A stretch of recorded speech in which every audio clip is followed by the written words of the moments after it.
Nu mă puțin, așa. O altă întrebare văd aici, cum ne putem conecta și simți iubirea care deja există prin noi și în jurul nostru? Păi exact cum nu ne place. Iubirea nu se poate simți decât în momentul în care accepti. Accepti, cedezi, renunți, oferi, dăruiești, te jertfești, te supui. Deci oamenilor nu le place să supună. Deci în momentul în care te-ai supus, ai intrat în divin pe loc. Când ai acceptat ce vine din față fără să te revolți, ai intrat în dumnezeire.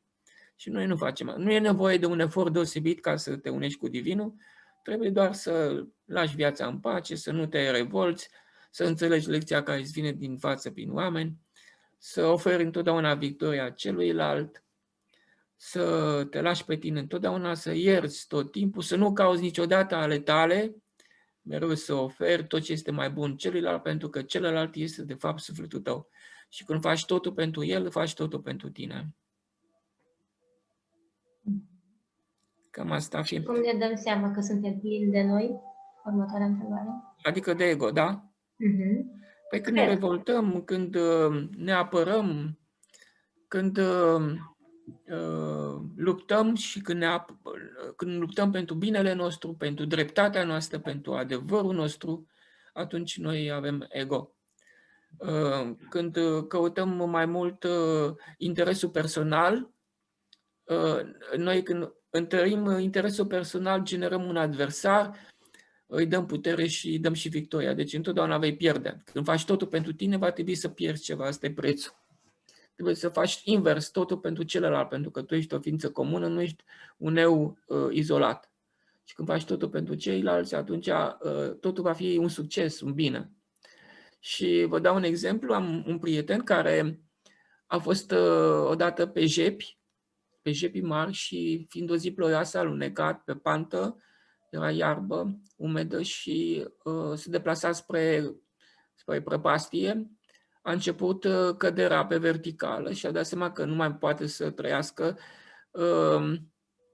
Se agăța de toate pietrele, dar niciuna nu era stabilă. Și la un moment dat, piciorul lui stâng s-a fixat pe o piatră, dar și piatra aceea ieșea din munte cu încetul. Și atunci, în disperare, a strigat cât a putut de tare: Doamne, te rog, vreau să trăiesc, salvează-mi viața. Și atunci, din stomac, a auzit o voce de bătrân care i-a spus foarte clar: de ce vrei să trăiești? Atunci el și-a dat seama că dacă nu dă răspunsul corect, e terminat. Și a fost inspirat, într-adevăr, a spus ca să ajut oamenii. A strigat cât a putut de tare. Și atunci piatra care ieșea din munte a intrat la loc. Ceea ce arată că tot ceea ce se întâmplă în jurul nostru depinde de el. Absolut tot. Fiecare pas pe care îl faci este controlat de divin. Nimic nu este întâmplător, toate sunt de folos. Și așa s-a salvat. A găsit alte pietre pe care să se sprijine și a fost inspirat. Că din cauza asta, în momentul în care omul este în ego, lui îi se pune un văl pe față și nu mai vede corect lucrurile și devine tulbure și nu mai este inspirat. Și atunci înseamnă că ești în pericol.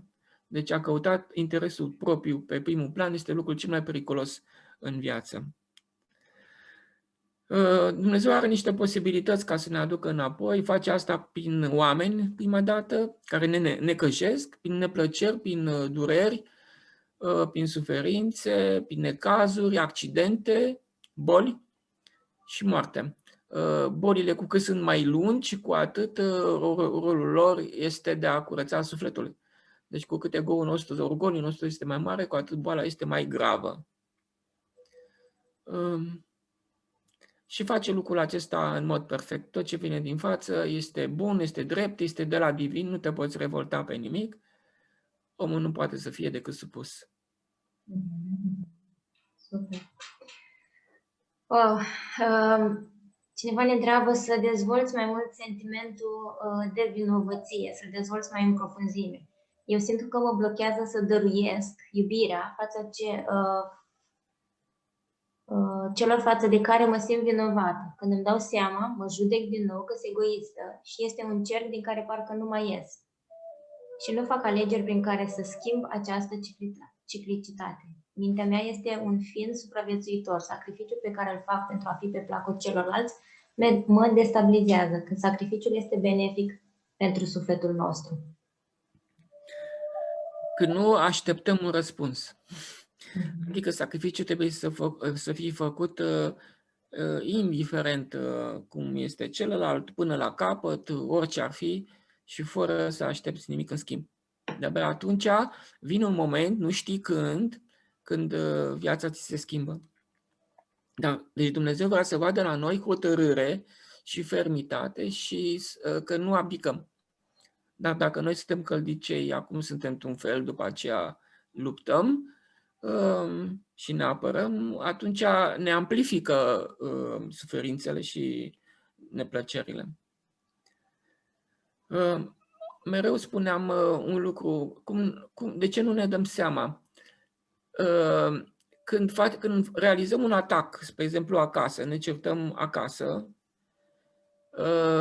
atacul nostru este în fundal una cu orice atac.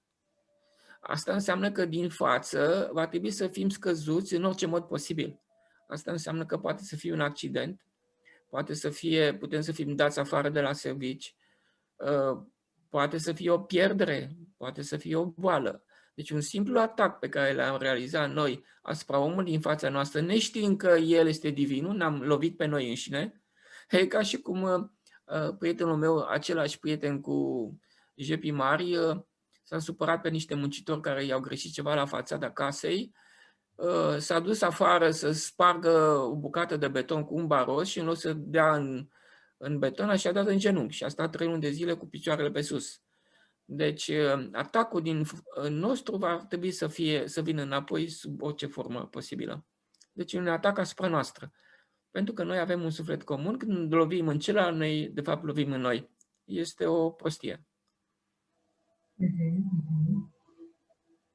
Următoarea întrebare. Cum ne golim de noi? Să vrei să pierzi, niciodată să câștigi. Adică să pui pierderea pe primul plan. Când pierzi, omul se încarcă cu iubire. Pierde materie, dar câștigă divinitate. Când ego-ul se retrage, înaintează Dumnezeu. Deci, întotdeauna să te lași pe tine, să nu vrei să câștigi, să nu vrei ale tale, să pui pe primul plan binele celuilalt, nu al tău. Ai 2 mere, pe cel mai mare l-ai dat. De sacrificiu să fie total. Și atunci ești degajat, pentru că neavând nimic mai mult decât îți trebuie, nu ai ce să aperi. Dacă nu ai ce să aperi, atunci nu ai ego. Posesiile sunt ego. Posesiile sunt orgoliu, sunt moarte. În lumea de dincolo este zona unde este scrișnitul dinților, sufletele nu pot să urce absolut deloc și sunt, v-am spus, peste 95-97% din suflete acolo stau și așteaptă, nu știu ce așteaptă, dacă vreodată vor mai fi trimise pe pământ. Și mai sunt suflete care sunt irecuperabile. Acelea au fost trimise de mai multe ori pe pământ și s-au ocupat cu adunatul. Acest lucru, adunatul ăsta este lucrul cel mai periculos, lăcomia de viață.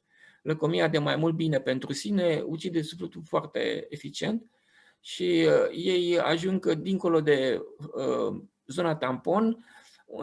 În partea dreaptă a tronului ceresc este un fel de plasă de pescar invizibilă, unde sufletele acestea stau înghesuite unele în alte, sunt suflete cenușii și țipă.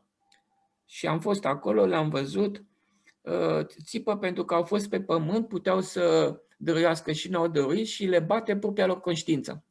Adică fiecare noi avem o conștiință care reprezintă modelul ideal, cum trebuia să fim și nu am fost, și le bate o formă de regret. Și regretul ăsta se întinde la infinit, acolo nu ai posibilitatea să mai faci ceva, să schimbi ceva. Aici e cel mai frumos pe pământ, pentru că poți să-ți ceri iertare, poți să faci un sacrificiu, poți să dai, poți să te schimbi pe tine. Acolo nu se mai poate și cum te prinde în atașamentul acela cu care te prinde, și pe majoritatea oamenilor prinde atașați de valorile materiale,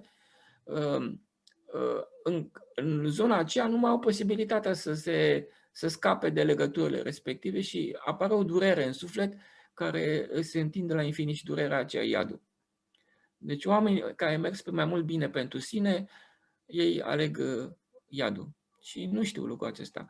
Recomand să se citească cartea Moartea morții și desăvârșirea a lui Ilie Cioară, unde se va vedea ce pățește fiecare care nu face totul pentru interesul lor să ajungă mai mult. Deci asta e problema noastră. Noi când vrem mai mult decât avem nevoie, când depășim această limită, începem să smulgem de la ceilalți.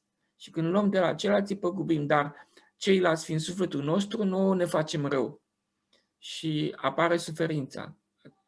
Ego-ul se îndrăjește, se agață mai mult și cu cât se agață mai mult de ceea ce posedă, cu atât forțele cerului vin automat și îl desprind cu forța. Ceea ce înseamnă necazuri. Deci omul care are mai mult decât îi trebuie nu e un om fericit. Fericit este invers, cel care merge spre simplitate, spre modestie, spre puțin.